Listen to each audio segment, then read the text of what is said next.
When you ask questions, because we're on a live stream and we'll be posting edited versions later, why don't you remember to identify yourselves, please? And let's bring up Arturo Perez, who is kind enough to join us from NCSL. Thank you, Bill, and good morning to all. So my role this morning is to introduce the panel session, or the panelists for the session number 1, which is forecasting revenues and expenditures, budget scenarios for states. We have an all-star panel this morning that features Jonathan Ball, legislative fiscal analyst from the Utah legislature, along with Kim Rubin, who's director of state and local finance initiatives at the Urban Institute, along with Dan White, director of government consulting and public finance research at Moody's Analytics. The bios, I believe, are in everybody's packet, so you can get more information on each individual, but we'll go ahead and have the panelists move up to the table here and begin this, session number 1 this morning. So.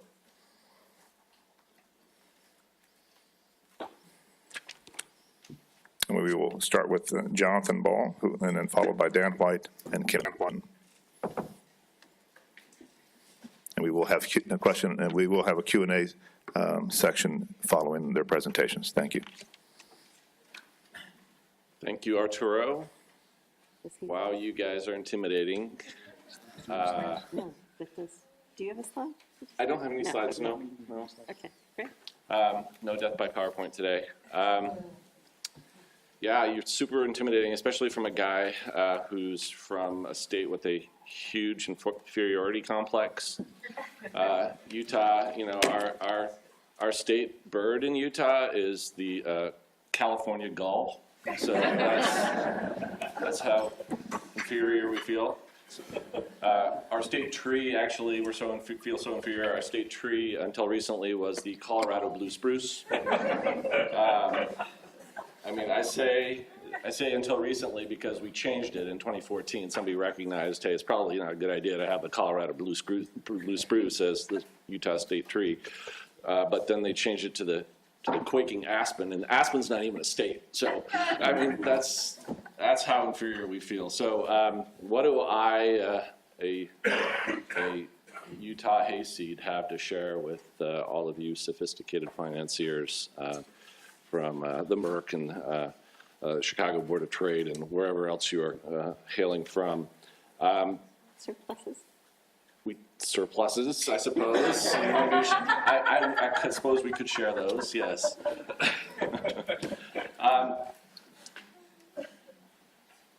What do I know about preventing the next state budget crisis? We were talking about this at dinner last night, actually, and you know, what is it that you can, you know, I did what I always do. What can I glean from the data about preventing the next state budget crisis? And so I went and looked last night. I looked at the Volcker Alliance transparency study, and I assigned, Juliette Tennant has actually done this also, but I went back and I assigned a numerical GPA to each one of the letter grades in the Volcker study, and I then looked for the highest cumulative GPA over the 3 years of the study, and it turns out that if you want to prevent the next state budget crisis, you should install a supermajority in your legislative Senate and House of Representatives, and it doesn't hurt if you have a chief executive that's of that same party. So if you do this math, you'll find out that Idaho, Utah, and Hawaii are the highest scoring of the states in the Volcker study, and Idaho has 84% Republican and 16% Democrats. Utah also has 84% Republicans and 16% Democrats. That's not surprising because in Utah we refer to Idaho as Utah North. And hopefully no one's here from Idaho because they don't like that joke. And then Hawaii is 71% Democrat, I'm sorry, 93% Democrat, 7% Republican. And there are actually no Republicans in the Hawaii Senate. They're 100% Democrats, if you did not know that. Not a single Republican. So it turns out that party doesn't matter. Once you've got yourself a supermajority, it turns out that you start making rational choices. So done, I've done my part, we've solved it. Everybody just go out and install a supermajority in your state house and you'll resolve the state fiscal crisis. All right, well, that doesn't really help, does it? So what do those rational choices look like, in my humble opinion? Why would they score well? And this goes back to a lot of the things that Bob said as well. So I'm just going to give you 4 things that I think that lead toward good decision-making and good budgeting, and can possibly part about preventing the next state budget crisis. The important word is crisis, because we all know we're going to have another downturn, right? That's predictable. How do we take the crisis out of that sentence? So the first one I would say is consensus forecasting. First thing that you can do is consensus forecasting as a state. And by that I mean take the politics out of your targets. And it's not just revenue forecasting, it's also forecasting for large expenditure categories. So Medicaid, public education enrollment growth if you have that, the cost of maintaining your infrastructure. If you set targets in a nonpartisan group and all agree on those, you're less likely to be fighting about where you want to go and can pay attention to how you're going to get there.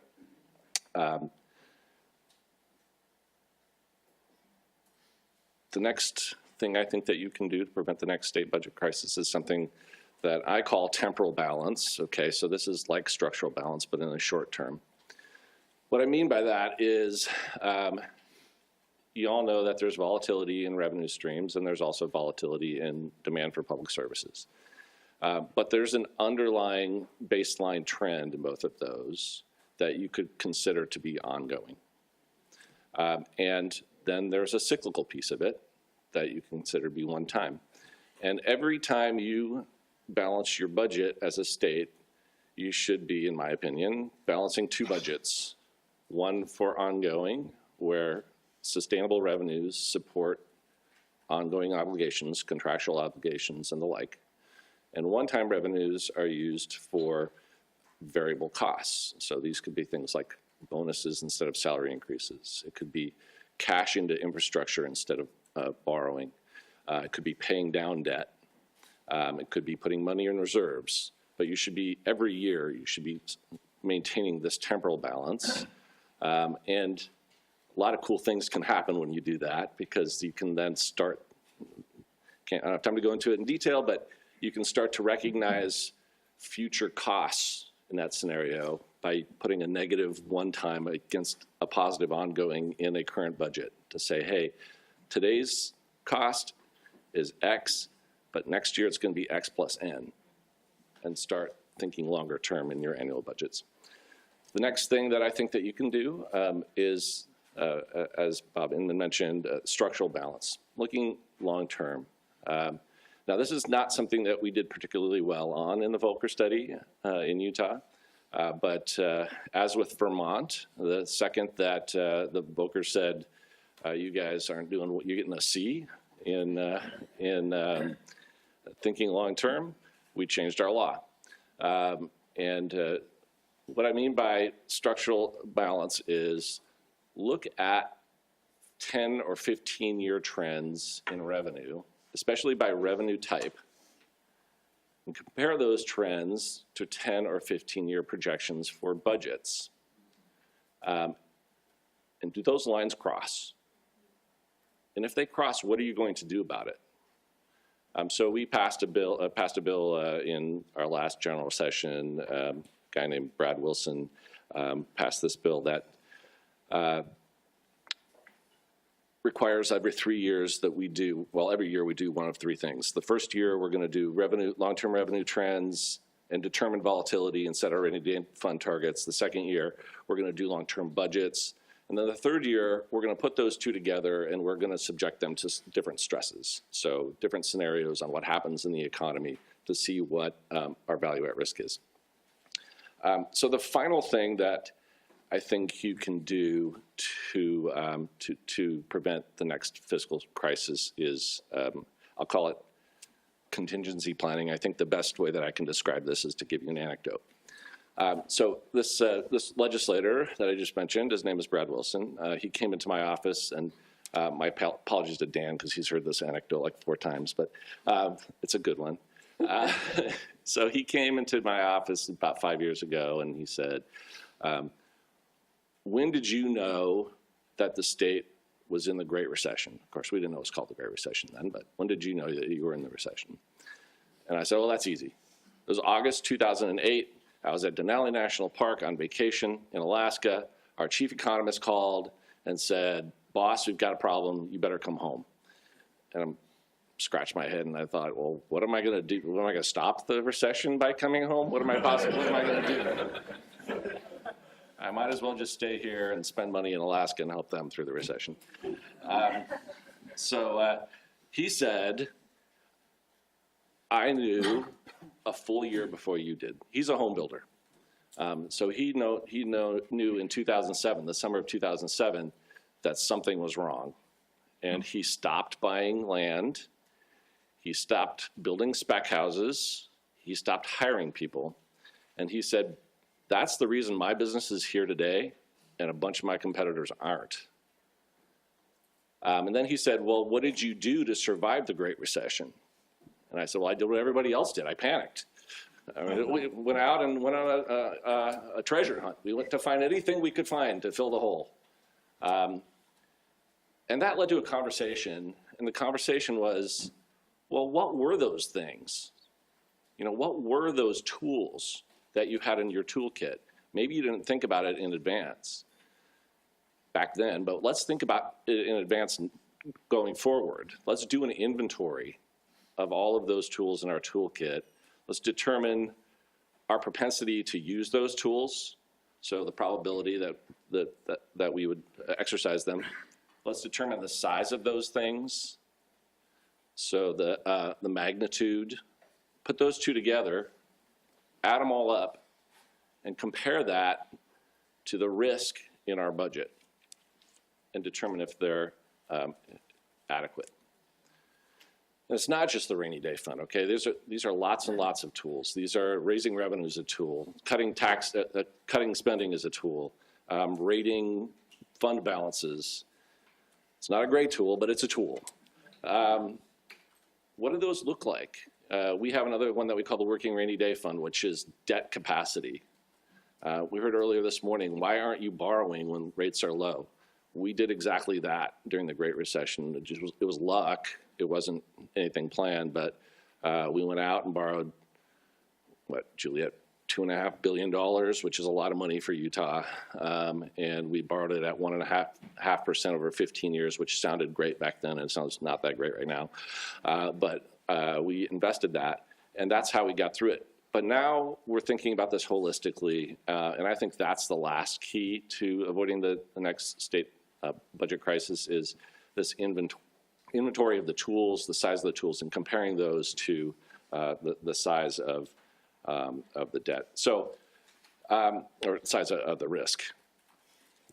So I guess you could do that if you have a supermajority. You could do all those things. Or what does that mean to you if you don't have a supermajority? And it goes back to what Bob was saying, I think. You can ask questions about these things.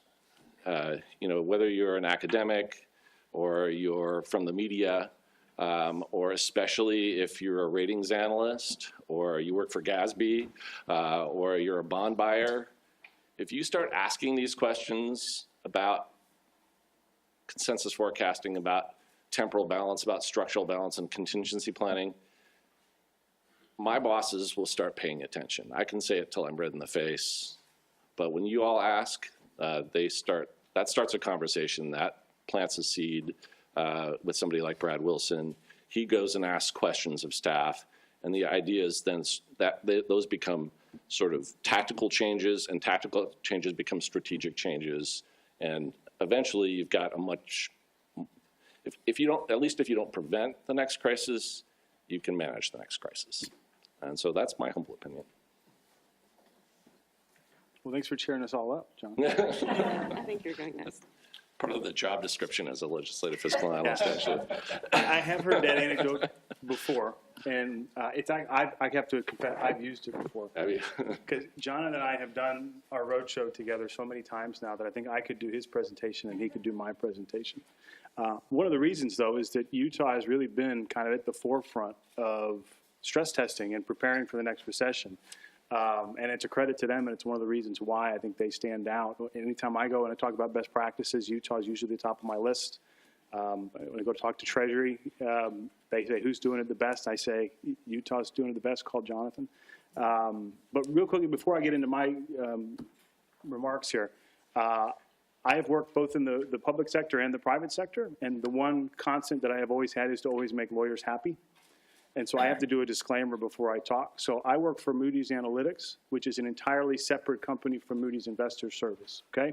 So please don't let anything I say today be misconstrued as having any bearing whatsoever on past, current, or future ratings options. If it sounds like that was written by a lawyer, it's because it was. On a personal note, please don't come up to me afterwards and ask why I downgraded your state, because I had nothing to do with it, I swear. What did I come to talk to you about? Well, I came to talk to you about kind of some of the same stuff that Jonathan was speaking about.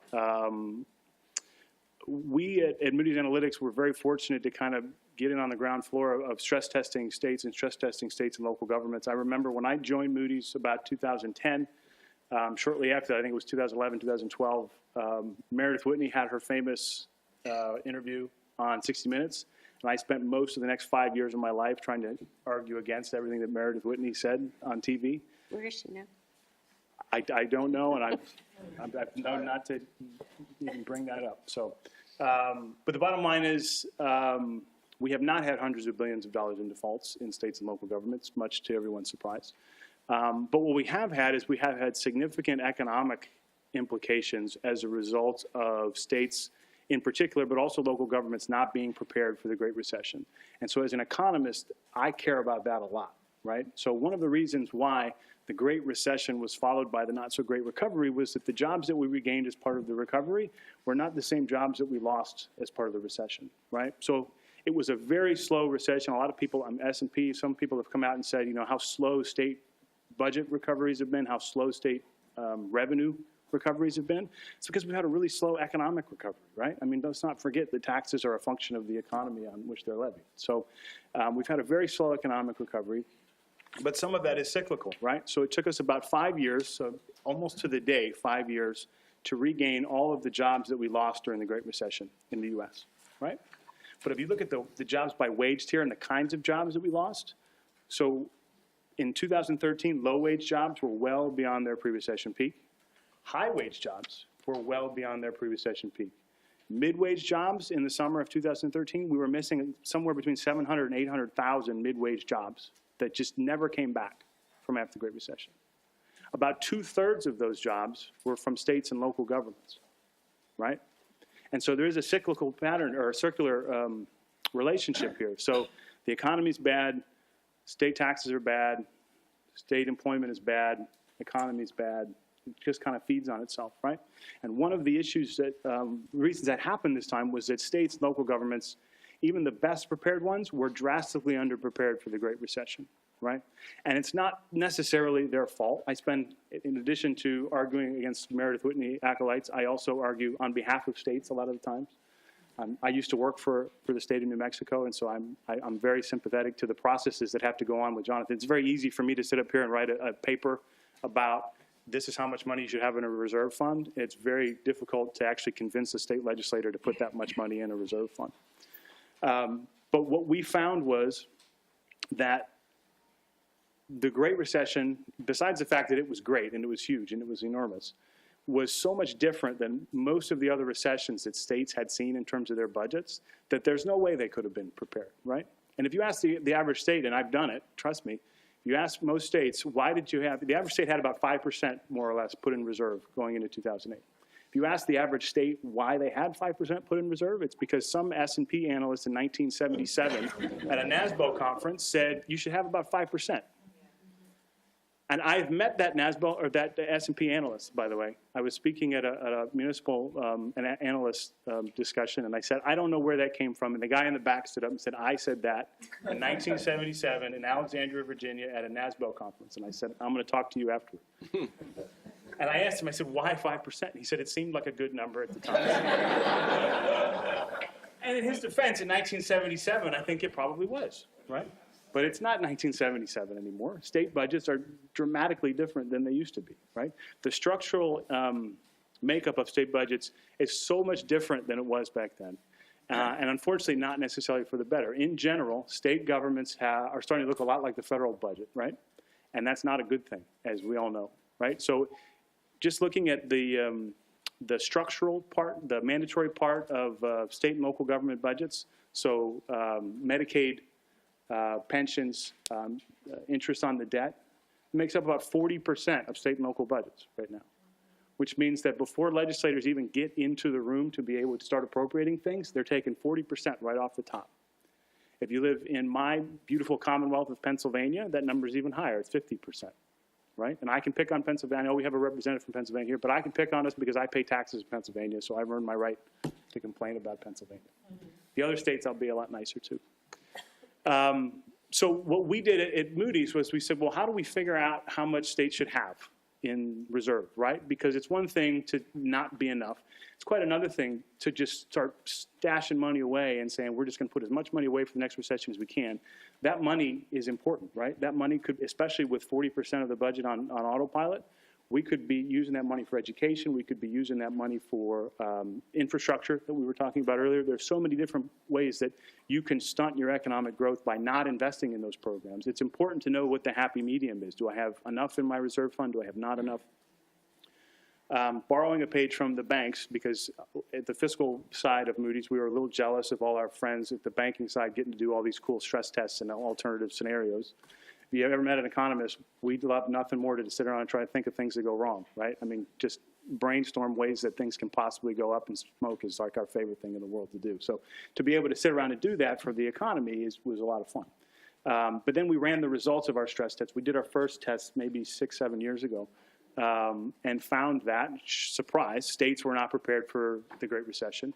We also found that most states were not well enough prepared for the next recession, okay? We have since updated that study, and we have been doing, as of today, we're doing annual stress tests. So we did one in 2017, where instead of looking at all the states together, we looked at every state individually, and we started to name names, which some of our states didn't like so much, and a lot of our states actually liked a lot, because to Jonathan's point, Jonathan can tell legislators something till they're blue in the face, but when Moody's says it, all of a sudden it takes a lot more credit, and we're very aware of that. I said red in the face, by the way, because I'm from Utah. All right. If a California analyst would have said it, they would have listened. Blue, that's right. I'm not sure I should be in the middle. But so we ran our stress test last year, and what we found was that most states were not prepared for any moderate recession, let alone the Great Recession, right? I think we had, and I should have written the numbers down. We had something like 17 states or so were prepared in terms of had enough balances in their account, had enough cash on hand to be able to accept or really absorb the impacts of lower revenues and higher Medicaid spending that comes along with a moderate recession, right? We found that the average state needed to have about 10.5% of their reserves put away, or 75% of their revenues put away in a reserve fund in order to make it through 2 fiscal years without having to raise taxes or cut spending. Now, we realize that that is an optimistic number there, because even the best prepared state is probably not going to go through a recession and not cut spending or not raise taxes a little bit, right? Be hard-pressed to be reelected as a legislator and not get a little bit of savings out of your budget. This year, we're releasing our 2018 stress testing results today, and I'm very glad to say that states have never been in better shape for another recession than they are today. So 23 states have enough balances on hand to be able to make it through a moderate recession without having to raise taxes or cut spending. Now, that's not an insignificant feat. If you look at the amount of fiscal stress that will be visited upon states during that next recession, which at Moody's at least, we are projecting will happen probably by the end of 2020. We find that that number is worth about $92 billion, right?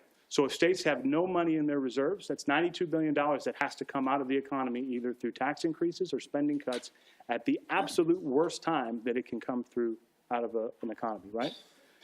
I know everybody's going to ask this question, so Illinois, shocker, is not prepared for the next recession. They need about 11.4%, which is about $4 billion. They have no percent in terms of rainy day fund balances. They have 3.8% if you look at their total fund balances, just in terms of the surplus from the end of 2018. But it's very important to recognize that those are not rainy day reserve funds, right? As Jonathan well knows, if you leave a certain percentage of your budget sitting around and it's not specified for any reason, someone is going to find a use for that money very quickly. And so not having that specifically put away in a rainy day reserve fund is one of the most dangerous things you can do. But in general, states are better off than they've ever been. 23 states are prepared. 10 states are within 5% of the number that they need. So in other words, if they need 10%, they've got at least 5%. Unfortunately, the number of states, so the haves and have-nots, have widened a bit since we did this a year ago. There are actually 17 states who are not prepared for the next recession. By not prepared, I mean they are more than 5% away from their budget total, right? So they need 10% and they have 0%. My Commonwealth of Pennsylvania falls into that category very well. And it's very scary for those states because not just from the budgeting standpoint and how are we going to make ends meet, how are we going to make payroll, but from my perspective as an economist, this is a very dangerous thing to have because this is what causes certain states to come out of recessions really well and certain states to not come out of recessions very well, right? If you're in a race to get the next Tesla to come to your state in 2021, are you going to have the cash on hand to be able to offer them the tax incentives you need to get them on board? Are you going to have the infrastructure in place to be able to get them to come to your state? Are you going to be able to invest in higher education to have the workforce necessary to get them to your state?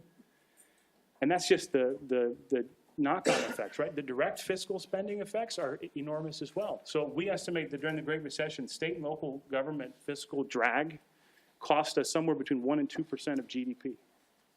That's a big number, right? It's a big number even when you're growing at 4%, but when you're growing at no percent or you're actually losing GDP, that's tremendously damaging. We found that the average state shortfall in terms of its total balances and its fiscal shock is going to create a drag of about 25 basis points in terms of gross state product in the next recession. Now that's the average state, and keep in mind that the average state is actually very well prepared for one of the first times in history. There are states like Illinois, there are states like Louisiana, there are states like Pennsylvania, where that drag is going to be 50 to 100 basis points. And again, 1% off your GDP growth is not the end of the world if you're growing at 4% like you are today. But in 2020, when you're maybe growing at 0.5%, that's enough to throw you into a recession. That's enough to keep you from coming out of a recession. Those are very important differentiating factors in terms of the winners and losers to come out of the next recession. And it's something that states and state legislators should in particular be very, very aware of. I know you're going to talk a lot about stress testing this afternoon, so I'm not going to go into any more detail than that. But you can find a copy of our latest stress testing report on economy.com. Or you can come back and see me later, and I'll make sure you get one. And with that, I'll hand it over to Kim. Thank you. And so what am I going to talk about? As I'm added to the roadshow that these two guys do all over the place. And so basically, I want to give a little bit of context and talk a little bit about the work I do at the Urban Institute and where we're going into the future. And then maybe rain a little bit on Dan's parade about how good states are right now, with a caveat about the federal government. And so, Just for the record, I said better, not better. No, but they're way better. But in part, why don't I start with this and then I'll go on to the other stuff. Like in part, I think what's been striking to me, and I think it's incredibly important for states to forecast both what they think their revenues and their budgets are going to be going forward beyond the year, beyond a couple years if possible. But I think they need to figure out what their forecasts are and what the causes of uncertainty are for them to go forward. I also think that this is an asymmetric game. So you don't necessarily want to give your best forecast or most accurate forecast. You want to actually be conservative, and you really want the amount that you think you're getting in revenues and the amount that you think you're going to spend to be conservative, and that you want your revenues to be conservatively estimated, and you want to sort of be high in what you think your spending might be, because the negative consequences of those numbers being off with your revenues being below your expenditures are so much worse than if you have more money than you were expecting and then have to figure out what you're going to do on the spending side to actually meet the services that you need for your place. So part of what I want to bring up is, I think a lot of what we see, and if you actually look at, a tale of 2 years and what states were doing in terms of balancing their budgets or passing a budget this past year and the year before, is incredibly illustrative. So if we go back, not this July, but the July before, about half the states sort of couldn't get their budgets passed on time or needed an emergency session. And a lot of that had to do with the fact that they had less money coming in than they were anticipating.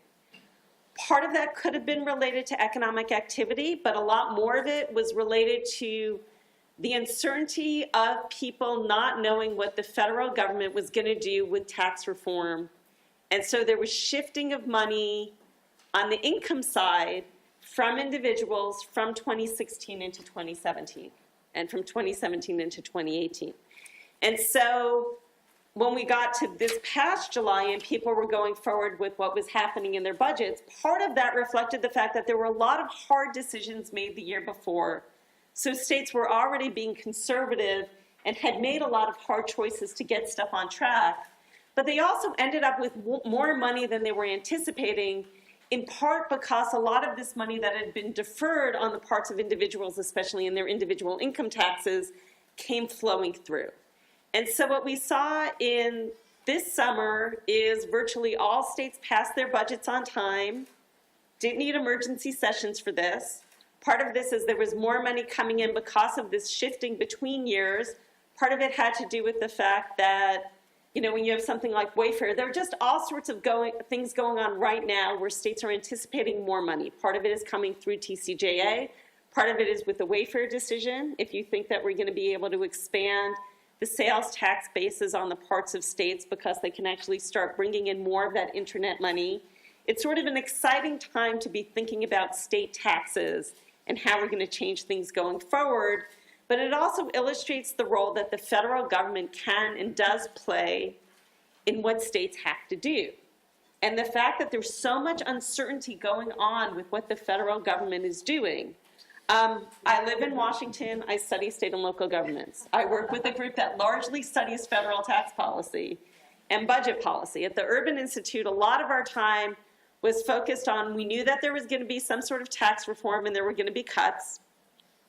We thought there was going to be spending cuts, which didn't happen in the past year. So we have larger deficits at the federal level. Some of that is okay because, unlike the states, the federal government never even pretends that they're going to have some sort of balanced budget rule and not have deficits. We are now talking about extending TCJA, which will take a $1.5 trillion price tag and make it a $2.1 trillion price tag. That's trillion with a T, not billion with a B. And so a lot of what states need to think about, especially as they're preparing for the next recession, not budget crisis, is what do they need to do to be prepared, and how much can they actually rely on what the federal government is going to be doing? And unlike the Great Recession, where I feel like the federal government actually got a lot of this right in terms of pushing money out to states, increasing the amount of match for Medicaid, increasing spending revenues for schools, and infrastructure money, some of which was spent well, but some of it wasn't. If the federal government in times of surplus is running big deficits, it means that they have less room to provide some of that backstop for state government. So it means in some ways I feel like states need to be more conservative as they're budgeting going forward. And they have to do their forecasting, but I think they also need to keep in mind, okay, so did you give them all the time and I only get 3 minutes because they took too long? Yes. She So- didn't give it to us, so Yes. that's just how it works. I think that's right. Okay, I'm going to try and be fast so that there'll be a little bit of time for questions, but I'm going to say in the future, each speaker should get their own set of numbers. I thought that's what they were, no? No. And so, in part, states going forward need to do more of the stress testing, which I think is really important. They also need to take into account the fact that volatility and what's going on in their states is going to vary across states based on sort of what their tax systems look like, what their revenue, what their spending obligations are. And part of what we're doing at Urban and the Tax Policy Center right now is we're trying to give states the tools to do more of this. One of the things I want to mention, just because it's something that I'm excited about and we're just starting up right now, Lucy Dodian, who had been at the Rockefeller Institute, who's been putting out quarterly revenue reports, just left there and came to Urban. So partly I just sort of want to highlight that we're going to continue doing some of the good work she has been doing at the Rockefeller Institute and also expanding the state economic monitor that we have, where we're sort of looking at sort of what revenues and economic conditions mean for states and how they can do things going forward. And so partly, if you're still looking, if you've been relying on Lucy's numbers, we're still going to do that. These are numbers that differ somewhat from census in that they talk more to state budget analysts and sort of do some corrective. The other thing that I think is really important to keep in mind as you're looking at what's going forward and what we see in sort of the revenue trends especially, is revenue trends are driven by the economy, but they're also driven by some of the actions states take. So while I think part of what we saw in 2017 at the end of the 2016 fiscal year had to do with the fact that the economic recovery was slower than we thought, part of it was also coming from some of the actions that some states take. The fact that at the end of the Great Recession, we had a number of states cut taxes at the first moment that they actually saw money coming back is somewhat problematic. Yes, I am going to pick on Kansas a little bit right now. It is interesting to me if we think back to what Bob just did in terms of which states were borrowers, spenders, and cyclical. Like, I wonder how much of those labels would have changed at different points in time as states changed.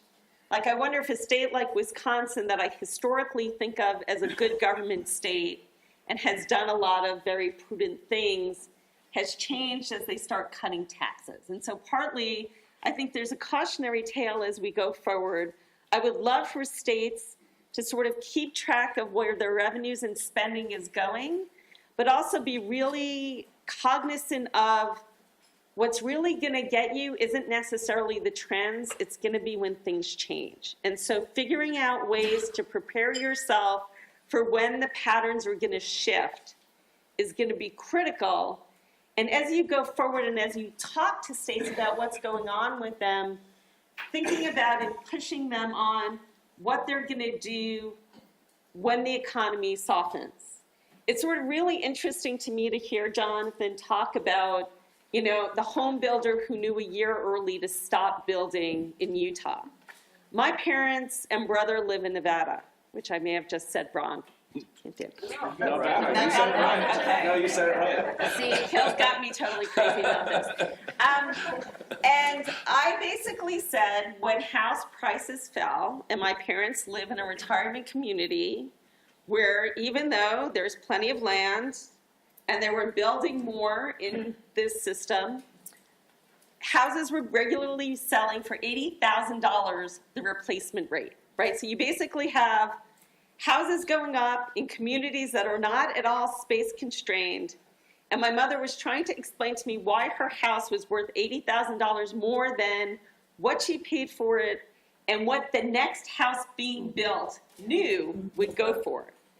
And I basically explained that I don't think being, 100 feet closer to the view mountains is really worth that much. And so in a state, they basically were amazed that I was able to say after the housing crash that they weren't done, right? That 2008 wasn't going to be the end of it and that house prices were going to go down Because if you're in a place that is not space constrained, and you had all this capacity going up, we haven't hit the bottom yet. And you need to be really cognizant of what's going to happen when the trends stop. And I will end there, so we might have a little bit of time for questions. Thank you.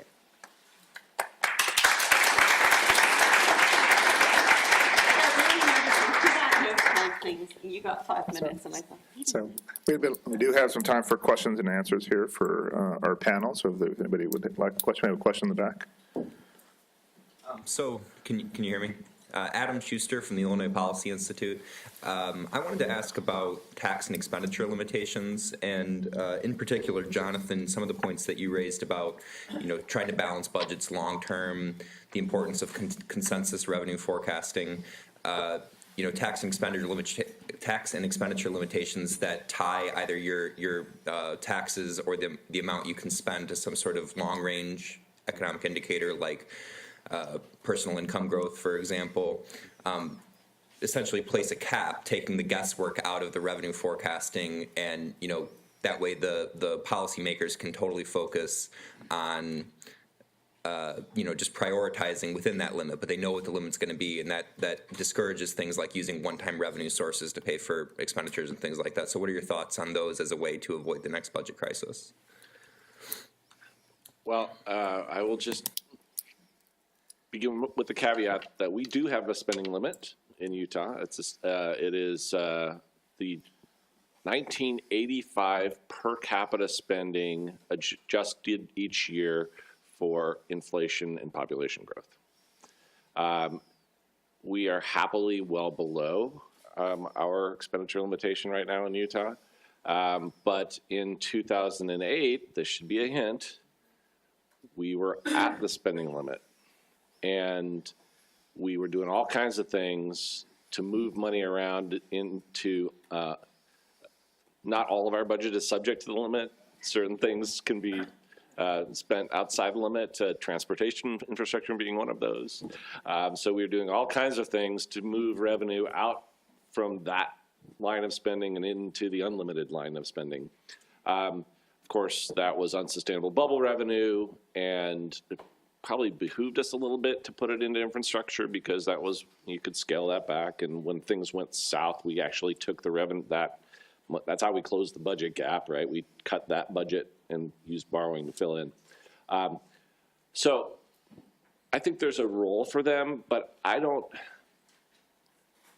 prefer them as a means to make policy. I would rather that because there's so much volatility, because there are so many factors that go into a revenue estimate or into a Medicaid forecast, for example, I would prefer that a group of well-informed, nonpartisan individuals determine targets for each cycle, and that policymakers adopt those targets rather than doing it based on a formula. I mean, there are formulas in those cases, right? But there's also some flexibility for the forecasters to make adjustments based on subjective information that wouldn't be part of a straight-up formula. I was just going to add that there are a couple of things that I think are important. One, there is a difference between tax limits and spending limits. We end up talking about them together, and I did my thesis on this, so I love them and hate them at the same time. And I just did a paper where we basically found that when states got into trouble and they had unexpected deficits using the NASBO data, states with tax limits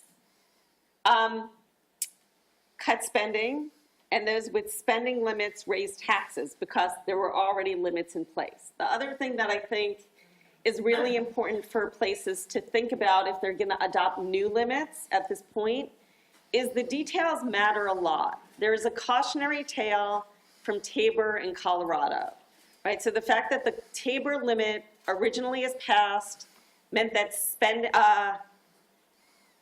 I think it was the spending growth could not be more than a certain percentage greater than the prior year's spending. Meant that when they hit the recession of 2000 through 2002 and their spending went down, that would have been a permanent decline in the amount of spending and could have really hurt their GDP. So what they did, which I give them a lot of credit for, and it was a bipartisan effort, was they rewrote it and they suspended it. And so that they could get around it, and they actually based it so that the limit was on the prior limit rather than the actual revenues or expenditures, because that means that any one-time hit to these things doesn't put you on a different permanent path. And if you think about some of what Dan was saying before about how part of the jobs we haven't recovered that are those middle wage jobs are in the state and local sector, that could be a real hit to your economy if you've unintentionally caused yourself from going back up because you have one of these limits in place. Okay, and I think we are right at time right now. So again, thank you. Please join me in thanking the panel for their presentation.